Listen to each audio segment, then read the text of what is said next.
but no one seems to care about what goes on in the classroom. We're 1.5 years behind Singapore students when it comes to reading and science. We're 3 years behind them in maths. We used to be 4th in the world in relation to reading. We're now 16th. We used to be 8th in science. We're now 17th. We used to be 11th in maths. We're now 29th. I remember last year the then Federal Education Minister, Alan Tudge, with good intentions, saying he would reverse this decline. He can't. All Canberra can provide is money. In the year 2021, total education expenditure was $116 billion, 116,000 million. The poor old taxpayer. Because our kids can't punctuate, they can't spell, they know little about history and geography, they've never heard of Burke and Wills, they don't know why Melbourne's called Melbourne. They can go through a whole secondary school experience in 6 years and never read an English novel or recite a verse of poetry. And generally speaking, discipline is diabolical. Yet an education system without discipline, content or hard work is not education. None of what is good can happen without rote learning. Spelling bees, learning your tables, knowing that Melbourne's on the Yarra River and Mackay's on the Pioneer River. Last year, La Trobe University offered a short course in teaching phonics, the tried and tested method of teaching young children how to spell and how to read. 1,000 teachers signed up because they weren't taught properly in the first place. Tell me a 12-year-old that can write properly. They've never heard of cursive writing. They print. But they're taught about the dishonest ravings of Greta Thunberg. Indeed, one high school in the Illawarra district of New South Wales taught the Greta Thunberg propaganda in Year 7, teaching that Thunberg told the world that our generation have stolen my dreams, people are dying, entire ecosystems are collapsing, we're at the beginning of a mass extinction. Funny with the energy crisis, eh? We haven't heard much, thankfully, from Greta Thunberg. In a Year 8 class at one high school, students were being made to fill out a questionnaire asking when and how did you first decide you were heterosexual? 13-year-old girls and boys. It's creepy stuff.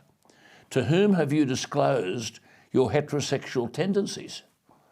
At one high school, students were made to kneel in homage to Black Lives Matter, an openly neo-Marxist organisation that attacks the nuclear family and promotes gender fluidity. Why am I telling you this? Well, if there were to be refresher courses for teachers, wouldn't it be reasonable to assume that some of these issues would be addressed? In other words, what is happening in the classroom?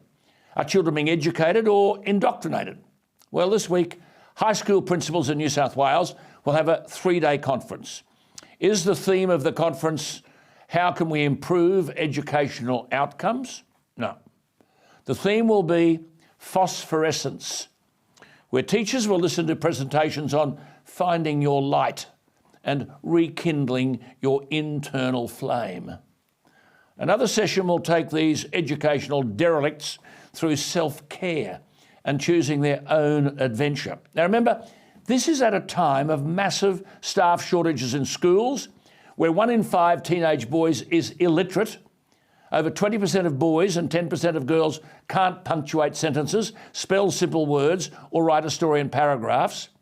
Between 36 and 46% of teachers are teaching subjects in which they have no special skill. A quarter of the maths teachers have no training in maths. This is Australia-wide.